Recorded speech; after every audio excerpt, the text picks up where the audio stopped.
What's up, guys? Alright, so I am doing my no sparge mash today. It's my Nightmare IPA. If you've watched my past videos, you would have noticed that that's my favorite beer that I make. It's my own recipe. I actually want to say it's the first recipe I ever made myself. Again, like my Irish Red video, the sun is brutal here in August, so I'm hiding up next to my house like a vampire. Also drinking a Erdinger.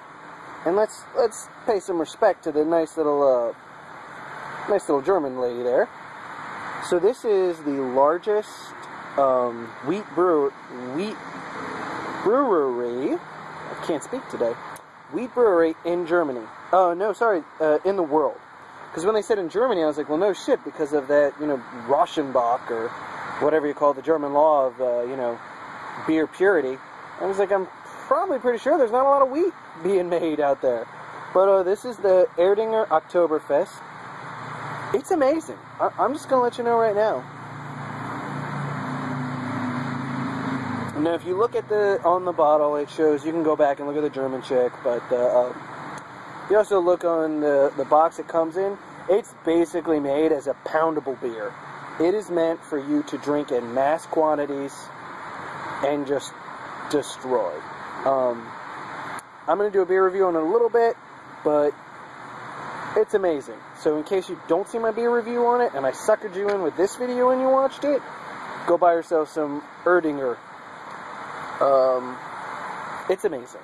So, getting back to what I got going on. I got a bunch of 2-row in this recipe, some Caramel 120, some Victory, some Black Patent Malt, some Munich hops. I have a total of 3-ounce Columbus hops and 2 ounces of Northern Brewer hops. All of those hops are of the leaf variety from Hops Direct. I'm going to do another video on ways to save money. Ways to save money on your, basically on making beer. Just a bunch, like, 5 to 10 ways on how to save money for, your new brewers and you old brewers, in case you guys hadn't thought of this. I think, the more we collaborate with our minds, the better. But this is my first no sparge. I'm going to pop a video up, I'm going to pop a clip up right after this, showing how full my mash tun got. Let's see, other notes. Oh, I'm curious, what do you guys use as your mash water? What's your ratio? I have done the 1 quart to 1 pound of grains, and I've started to notice that that really isn't the correct, that's not a great ratio. I normally end up with a little bit less beer than I want. Especially if I'm brewing outside, because my burner is just so intense. When I brew inside, it's hard to get a real rolling boil, just because of the size of, 5 gallons to get to a boil on my stovetop. My stovetop is not, it's not commercial grade, so that's a lot to do. So that being said, I'm curious what you guys use as your ratio. If you could let me know, I'd greatly appreciate it. Comment below. While you're also commenting below, feel free to like, subscribe if you haven't subscribed. And then also, if you guys checked a couple videos back, I did a video on tasting powders. Those powders came from Justin Elder. He is the man. He is also another home brewer. He's also another gardener like me, but he specializes in, I think, peppers and tomatoes. I think he does tomatoes. I know he does peppers. So I'm going to put his link below, guys. If you could check him out, make sure you subscribe. Also, according to Justin, he's got a ton of pepper powder. And I think he is, he's willing to trade it, if I remember. Or, just send it out for free just to get some people to look at it and try it out. I don't know if I've told Justin this yet, but I really think he should look into growing some of these plants at a much bigger scale and selling the powder, because the Maruga powder that he sent me was just off the charts amazing. The taste was there. It was so good. The heat was like burn you twice. I mean, almost burn you 3 times. I'm not going to lie, I thought my pee burned a little, but that could be something else. Mom was going to kill me for that. In all seriousness, it was seriously the best powder I've ever had, especially if you factor in, like, red pepper powder that we put into our chilies or our stews. It was unbelievable. Like, I can't say, like, holy shit, dude, that was really good. And for making it at home, it was so finely crushed, it was awesome. But I don't want to keep rambling. I'm going to do another video because Justin, I think he told me he was going to send some more powders up.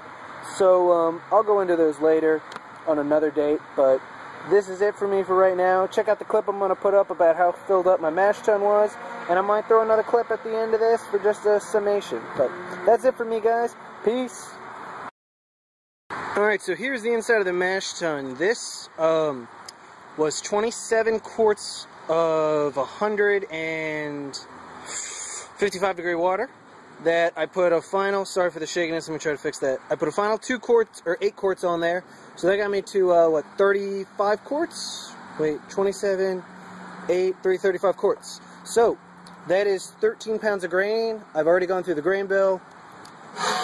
Here is what it looks like in there. Black as hell, because as I stated earlier, this is a black IPA. So, in summation, the reason I'm showing you guys this, if you have the 10-gallon Igloo cooler, I would not suggest doing more than 13 pounds of grain at 1 pound per, or 1 quart per pound of grain.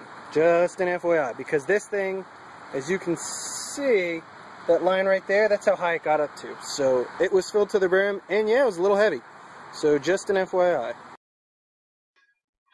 Alrighty guys, so my brew day is over with the Nightmare IPA.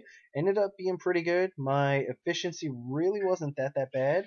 I ended up, according to my iBrew Master, I should have gotten around 5.9% ABV on my hydrometer reading. That's how I do everything. It's a little bit easier, and then I know if I want to go back and look at the specifics of what gravity was, I just know, okay, on the hydrometer, it was at this line at 5%, and then I can just, follow the line across, and that's what my gravity would have been. I normally write that stuff down at the end because, I'll throw the hydrometer in at the end to see where it reads out at, and then I'll back it off. If it reads at 0, then I know right away, okay, I truly have 5%. So that's kind of how I do it. But, yeah, so according to Brewmaster, I should have gotten 5.9 ABV, doing a full sparge and all that, and I only got 5, so that's about right with a no sparge. You're going to lose a little bit, but what I will say right off the bat is I really liked the smoothness of the beer. I thought it was very smooth and definitely different than my other beers, but to be fair, I've never used pH or water softeners, so I got to make a order tonight or tomorrow on Midwest, and then hopefully I'll get my grains in about 2 weeks, and then I'll brew again. I got to brew the repeat of the SJ Pour beer, and then right after that I'm going to brew a cranberry beer for my missus. So in that time span, I'm also going to order a pH softener and try some of my beers that way while still sparging, probably fly sparging, and we'll see how it turns out and see if maybe it was my see if the no sparge did anything, and then at the same time also see if using a pH softener also will help, because to be honest, I really don't mind the tap water that comes out of our taps. And to me, everything I've read, they say, hey, if you enjoy your tap water, you probably don't have to mess with it that much, But if you hate the taste of your tap water, then yeah, you should mess with it. Put in some stuff to either harden it or softener it, depending on where your water is and the whole thing. So that's it. I'm all done, guys. Any questions, concerns, comments, hit me up below. PM me, going that way and then that way and then woo woo. All those crazy ways, because YouTube has to make everything so damn hard. And if you haven't subscribed, feel free to subscribe below. That would be actually right heresies. And feel free to like over heresies. Any questions, concerns, let me know, guys. I'm out. I'm going to be drinking some more beersies. Peace.